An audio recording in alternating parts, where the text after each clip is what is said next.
Hello, welcome to another episode of The High Ground, powered by Premier Companies. Ryan, how are you doing today? I'm doing wonderful. How are you? Doing great. Good. Going to record another glorious day at Premier Ag. Yeah. Every day's a holiday. Every meal's a feast at Premier Ag. That's your new like kicker. it. Yeah. Okay. All right. Maybe we'll get some comments on it. We do need some people to like and subscribe, and then also put some comments in there. Maybe they'll put some comments. Yeah. With us in the podcast room today is one of our favorites, one of our fan favorites is Aaron Bledsoe over the grain division. But before we get into grain, you know what comes first? The question of the day. The root canal of the podcast. Yes. Yeah, here we go. So today's question of the day is, and this may go south in a hurry, but your worst hotel experience. Did I say that right, Ryan? Yeah. Okay. You know, I could go with the stereotypical. I stayed at one hotel that you didn't take your clothes out of the bag and you pulled the comforter down and you put your bag on the sheets because you figured they at least washed the sheets. You never took your shoes off, even in the shower. I could go with that. But probably the most awkward and worst experience I ever had was my dad, myself, and he's my brother-in-law now. Our very first trip out to Nebraska to see another one of our buddies out there to go turkey hunting. And, you know, it's easily a single drive. But my dad worked that day. We didn't leave until like 6, 7 o'clock at night, and it was like a 10-hour drive. So we pull over because he was tired of being cramped up in the back of the Impala. So we pull into this hotel. Mind you, this hotel, clean, sheets were fine. The awkward part is you know, it's really not that awkward. Him and I were college age. My dad gets his bed by himself. You know, we got 2 queen beds. Evidently, my brother-in-law, who is a little bigger than me. I mean, I'm not the tallest guy in the room. He's 6'2", or was at the time. Any room. Sorry. I am with my wife, thank you. Love you. 10 years, going strong, baby. No, but he's kind of a cuddler, and I'm kind of a deep sleeper. Oh, no. So when I went to sleep, no. and my dad's a jogger, so he wakes up in the morning, like, 4 o'clock in the morning, even though whatever, he said he was tired. He wakes up and he sees my brother-in-law, who's got his arm just kind of nestled over the top of me. And he doesn't say anything. And by the time I wake up and I'm like, kind of coming through. And next thing you know, I see this like hand on my shoulder. I'm like, what the? Get off of me. To finish the whole worst part of it out is that the breakfast sucked. So we go down there. I'm like, oh, yeah, biscuits and gravy. At least this will be good. No, grab it. The gravy is like water, and we attempted to eat it. We took 2 bites, and neither of us made it 5 minutes down the road before we had to go back to a different bathroom. I mean, it's bad. Bad. Yeah. Coffee went right through you then, huh? Yeah. I didn't drink coffee at the time. Oh, man. But I don't have that problem, Sal. Thank you for asking that. So you got spooned by your brother-in-law and breakfast wasn't good. So. No. Wonderful. It was horrible. Wonderful. Horrible day. Mine's looking pretty good then. Go ahead, Sal. I didn't even get a turkey you're on that next. hunt. Oh, I'm next. You didn't even get to turkey hunt? No, I didn't. No, I got the turkey hunt, but I didn't even get a turkey hunt. Oh, you didn't get Okay. I can go if you want to go last. No, I'll go. All right. So when the kids were pretty small, we took them on a trip, and I won't say where, but we took them on a trip, and it was a fun trip. But we get in our hotel room the first night and go to our room, and everybody's worn out, so we yank the sheets back. And if you've ever watched one of those movies where somebody falls and hits the ground, then they rewind it and they jump back up, this happened because when I laid down in that bed, the sheets were wet. Oh, and nothing will cause you to get right back up out of bed like the sheets been wet. So we get a different room. Long story short, we get a different room. Still not sure exactly what that substance was, but it's been years ago now, so no ill effects from it. But so the next room we get is on, like, I believe it's the 6th floor. I think I'm telling this story right. So the 6th floor, we didn't have any air conditioning. It's middle of summer. It's hot. So we tell them. We get up the next morning. We're like, man, at least the beds weren't wet. So, but hey, our air's not working. We're on the 6th floor. They got the window air conditioner, or the air conditioners under the windows, So we go do our thing, spend the day at the zoo and whatever else we were doing. And we come back, and they had removed that unit. There's nothing there. It's a hole in the wall with Just like gone. a 60-foot drop to the parking lot. We've got 2 kids. They took it? Yeah. And our youngest, Travis, I mean, he was at a size where if he'd have ran fast enough, he could have went right through that. If he'd have just dove down and slid, he could have went right. They didn't even put anything, no yellow tape, no anything. There's a 60-foot drop outside. And this is a reputable named hotel. So we had wet beds, and then they took our air conditioning out and just left the hole, I guess, to compensate for not having an air conditioning, or the fact that you had 2 toddlers who could have just evacuated the side of the building. So yeah, so that would have to be our worst. I would. I hope it doesn't get worse. I hope that one remains our worst. So what you got, Sal? Those are bad. Those are both bad. Mine was we were with a group. It was a group of our buddies, and we were fishing down in the Keys, down in Marathon, Florida, and was going to fly out of New Orleans, Miami, the next morning. So we drove back, and it was late by the time we got back to Miami, and made hotels, and it was a chain. It was a reputable chain. And we go in the lobby, and we're getting checked in, and it's really nice. I mean, just recently remodeled. And we're like, hey, this is pretty good, for $140 or whatever we was going to pay, and 2 people per room. And the lobby just sparkled. Everything's brand new.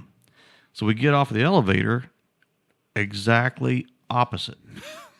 I mean, the carpet was old. I mean, everything, the wallpaper is off the walls. We kind of walked down through there, totally different. And we open up the room, and everybody's kind of going in their own rooms, and I'm like, oh my gosh. I mean, there was hair all over the bath. I mean, you don't even know. Well, it turns out they were getting ready to, they had just getting ready to condemn it, and this was the last week that they were open.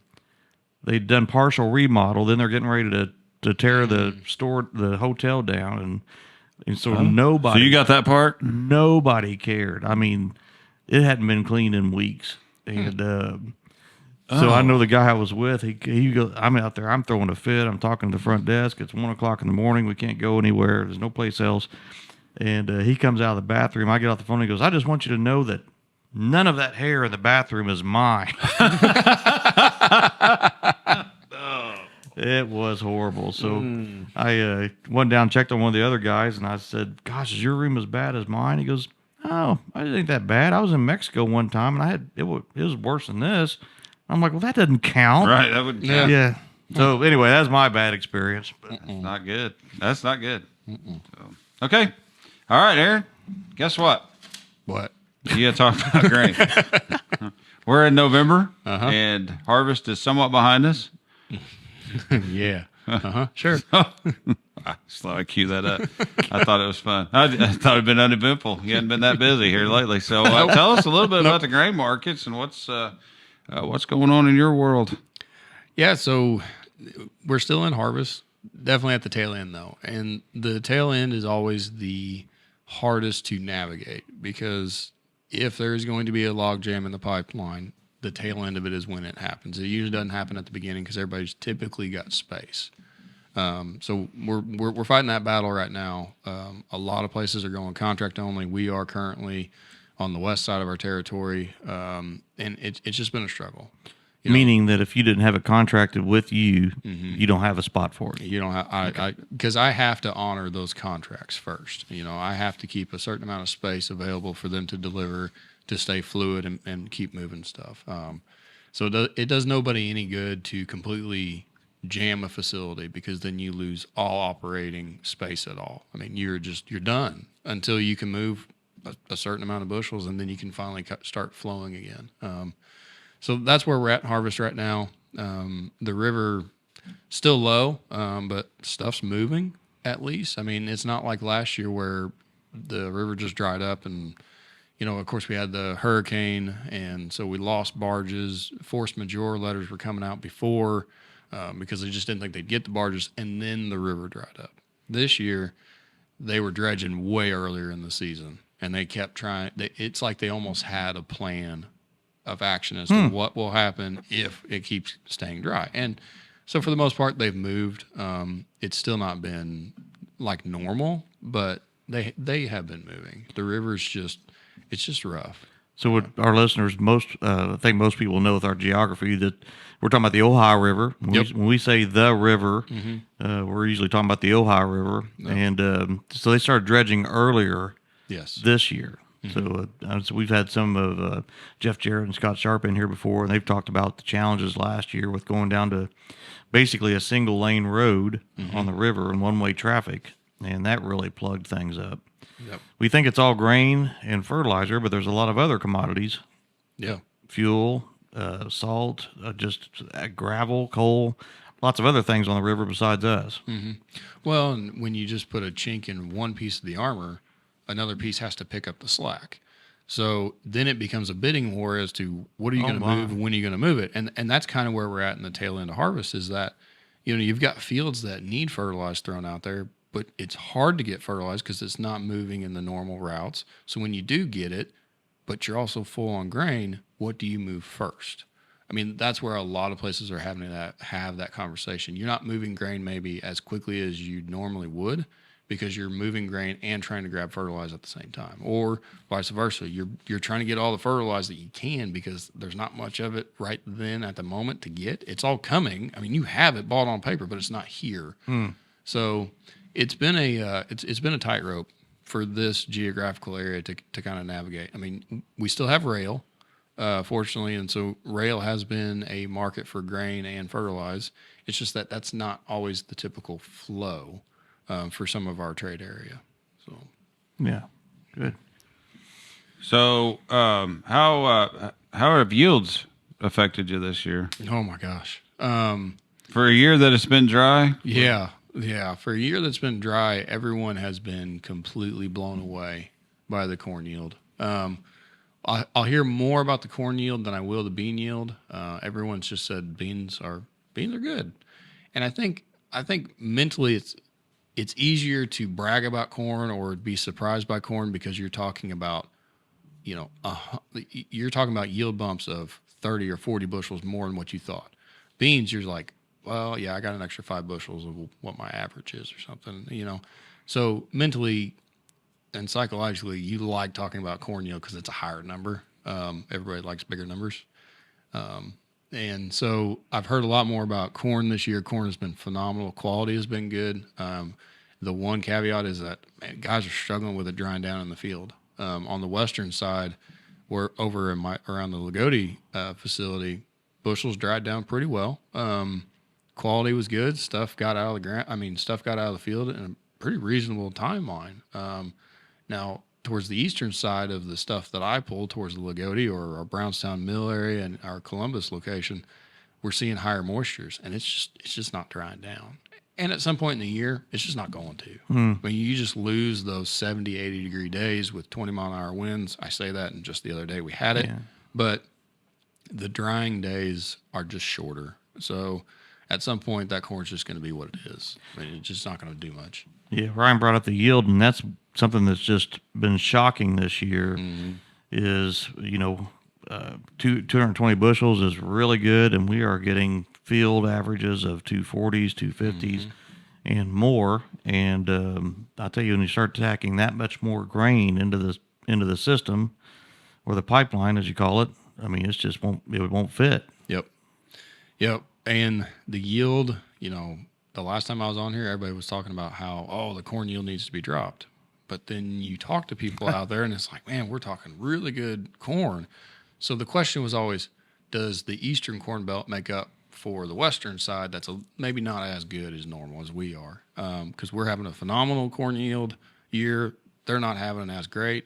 And that leads to the WASDE today that came out, just a couple minutes ago from us. And last month they were saying they need to drop it. Well, then this month, most of the trade estimators and experts out there thought they're going to bump it. And they did. But they bumped it even more than what they thought. Oh, wow. So in October, they lowered it down to 173. Now they bumped it all the way back up to 174.9. That's a 1.9 bushel increase to a nationwide yield on corn.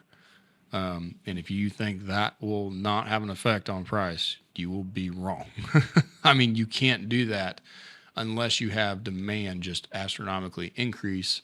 And this report basically said your yield increase there was some increase in usage, but not enough to offset that production. So we're talking about ending stocks going from roughly a 2.1 is what they were saying in October up to 2.15. So we saw roughly about a 45 million bushel increase into an ending stock for the projected 23-24 crop of what we're harvesting right this second. So it's not good. I mean, right now I've got the futures pulled up. It could be a lot worse. Corn's down 5 for the D's, so it's not horrible. It's holding on, but that doesn't exactly paint a good picture for us. If you just look at the fundamentals, there's a lot of other things going on in this world, and everybody has their opinion on what's going on and what that will do to the market. And no one has a crystal ball. No one knows how this is going to play out. But fundamentally, if you just look at the basics of it, this is not fundamentally sound to make corn go back up to $5-6. Something's got to happen. Yeah, something has to change. Now beans, like I said, bean yields were good. You didn't hear as many people talk about them, like I said with the corn, but people were surprised by the beans. Double crops seemed very controversial. It was like, I don't know if controversial is the right word or bipolar, but it was like some double crops were good, some not good at all. I mean, way below average, but other ones were pleasantly surprised by what they got out of it. I'll tell you, some of what drove that was the higher than normal, at least in our geography, of the wheat yields were so much higher. Oh my gosh, yeah. I mean, our wheat test plot here in South Central Indiana at Cortland was 140 bushel was the wheat plot average, which is, for those that aren't familiar, 100 bushels of wheat is really good in this neck of the woods, and to average 140 across the plot. And we heard that experience. I mean, farmers consistently, and it took them longer. So I told that story to tell this one. Is it took them longer to get the wheat crop out, deal with the straw. That delayed their planting of the double crop, coming in and planting soybeans behind wheat, and then that hit the dry weather. Mm-hmm.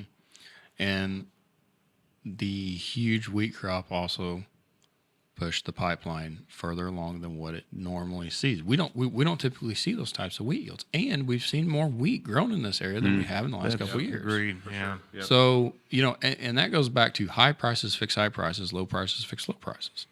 Wheat price went through the roof. I mean, it started acting like it wants acres. It got the acres, and we had phenomenal yields.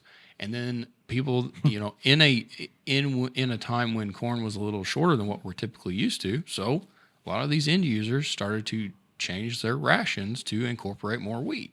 They bought more wheat than they ever thought they were going to, which meant they had to eat through their inventory to get into the corn of what they're normally going, and corn fixed its problem. It planted the acres, it's got the yield, now we have the production, and we saw prices cool down. So what did that do to demand? So the demand, I'll go back up to corn. The demand increased, but it didn't offset the increase in production. Overall production went up. Oh boy, you're making me do math. Oh boy, what is that? 170 million bushels. Use increased 125. Okay. So, like I said, basically ending stocks went up 45 million bushels. So, but it was nice to see the demand increase, especially on the feed and residual. And I know there's a line in there for livestock usage or livestock feed usage. So that was a good thing to see, because with livestock inventories, people seem to talk about livestock inventories being lower, trying to reboot after that overproduction because of COVID. Now it's kind of on the backside of it. Now we're trying to really build it back up to meet the packer demand and all that. So that was a good sign to see. That would be a highlight or a bright spot for corn. Good. Beans on the yield. Let me get to them real quick. They bumped it up just 0.3 of a bushel. So they didn't do much there. They have not messed with the acres on either of them. There was some thoughts that they might move that a couple of reports ago. At some point, they might alter that. They haven't done that. So production, with that 0.3 was up a little bit, not a whole lot. It's looking like 25 million bushels, and that was a direct thing with the ending stocks. Okay. Production went up, ending stocks went up. They did not mess. No demand change there. Not really, no. Imports, looks like imports went up some. But demand really kind of stayed about the same. So I guess the message is that it could have been worse, right? I It could have been way worse. So down 5 cents. Yeah, and Whenever. Yeah, down 5 for corn, down 14 for beans. And everybody asked me, they're like, well, what do the reports say? Well, the report said this. This is what the market's doing. I'm like, let's give it a couple of days to shift itself out. Usually you have knee-jerk reactions, and sometimes these reports will be overly bearish, and you'll see nothing but red on the board. Well, in that case, sometimes the traders are just taking some profit off the board, and then you give it 24 or 48 hours, and they're buying right back into it, and you've overcome what they lost on that first initial 30 minutes to an hour of the report coming out. So knee jerks are always something to kind of steer away from. It's hard. It's emotional. It's hard to see red on the board. But in hindsight, from the last time I was on here, corn's 51-cent loss. From the last time I was on here to today, actually with 51 plus 5, 56-cent loss. But that's been because we're on the tail end of harvest. So futures have taken some losses, but basis has fallen through the floor just because nobody can handle it right this second. Beans, on the other hand, we're seeing over $1 increase. So we've rolled from the November futures to the January futures. There was a bump there. Bean harvest has kind of got in the rearview mirror for the most part, or it's down to a manageable level where it's not really affecting anybody. It's just flowing through. Crush has been phenomenal. Usage has been good. We've got lower acreage than we're used to on beans, and we were tight beans to begin with. So beans still look good. I know they're having a down day today, but on the week, still having a great week. So All right. Good. How about South American weather, Ukraine? Yeah, that stuff. What's going on in the world? South America weather right now, that's what was kind of driving up beans earlier this week. And to put a timestamp on it, it's we're 2 days away from Veterans Day. So thank you to all the veterans out there. But that timestamp wise, that's where we're at. Monday and Tuesday, that's what we've been trading, is that South America potentially has some weather hiccups coming on, a little drier. So, of course, anytime there's that, when you start talking about the elephant in the room of South America production of beans, that will dictate what our futures do. And we had some beneficial things going on too. China stepped in and bought some beans from us, and that used to be the norm, and it still is. They just, when Brazil starts to become the number one exporter in the world, you start to play second fiddle. Yeah. But we're in a time frame of where our beans should be flowing, and they haven't been, and they're starting to now. So that is a good sign to see. Good. Okay. What's good? That's all I got, Ryan. Okay. Nothing from Ukraine? Nothing from Israel? None of that? Anything going on with that? There's a lot there to unpack as far as grain goes. It's just been the same for the last 3 years. We're just talking black swan events that Yep. you just don't know how to navigate. I mean, that would be a bright spot. It's horrible to say as a bright spot, but if you're wanting corn to see an increase or to rally, oil price increasing is going to help it out because it's going to make ethanol a little bit more favorable in that atmosphere. So with what's going on in the Middle East, that could be something to watch. But war's not good for anything, really. I mean, you want to stay away from it when you can. But it is going to affect if it draws into more players into the arena than what is in it right now, or the players in the arena start doing a little bit more pushing than what they're doing. It will change stuff, but how and when, Don't know. you don't know. You're speculating at that point. All right. Okay. Well, Aaron, thank you for your insight again. And do you have anything else, Ryan? I don't think, unless you got any last second for your local growers. I don't think so. I want to say thank you to them, really. I mean, they did a phenomenal job this fall. They're bearing with me right now with the plug system, and we're working through it. If you got any questions, don't hesitate to call me. I mean, we're free. We're not some brokerage firm out there where we're charging you for our advice or anything like that. we're just trying to help out. All right. Okay. Well, that's another episode of The High Ground, powered by Premier Companies. Thank you very much, and like and subscribe, and y'all have a good day. Thanks, Aaron.